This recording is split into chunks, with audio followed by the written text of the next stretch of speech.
जय श्री जगन्नाथ सांग मैंने आज आसतु जाना बैक पेन बा अंटा बिंधा जनित समस्या घरे उपचार माध्यम बिना औषध आम केमती निजक ठीक रखिपर।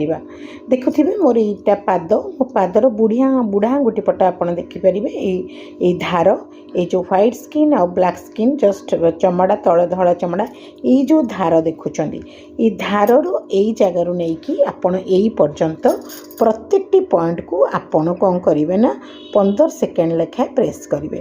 आपण 15 सेकेंड लेखाएं गोटे गोटे पॉइंट को कन्स्टांट प्रेसर देवे कौन से भाव में पंपिंग करेंगे ना केमी गोटे प्रति पॉइंट रे आपण 15 सेकेंड केमती हम 101 रु नहीं 115 पर्यंत गणिबे।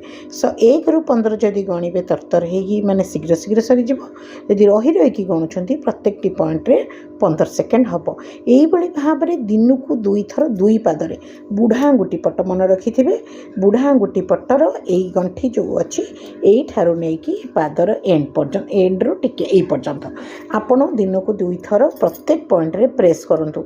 आपणकर अंटार बेक पाखरु नहीं कि तल पर्यंत हाड़ पर्यंत जदि किसी भी समस्या अच्छी जो जगह समस्या थी से जगह पेन हम बा दरज लगे आपण यही भाव में करूँ।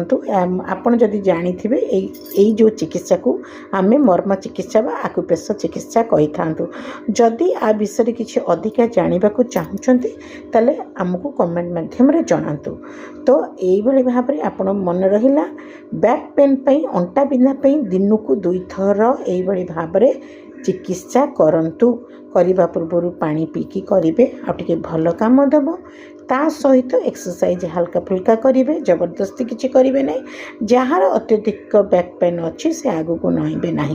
डिजीज वाइज आप बैक पेन बहुत गुड़े समस्या कारण होता है विभिन्न समस्या होता है जेकोसी समस्या भी बैक पेन होता आपड़ यही करूँ देखिए आर कौन पार्श्व प्रतिक्रिया ना यही चिकित्सा करने द्वारा आपन को उपशम मिल। तो आमको कमेंट माध्यम जनइबे लाइक करेंगे शेयर करेंगे।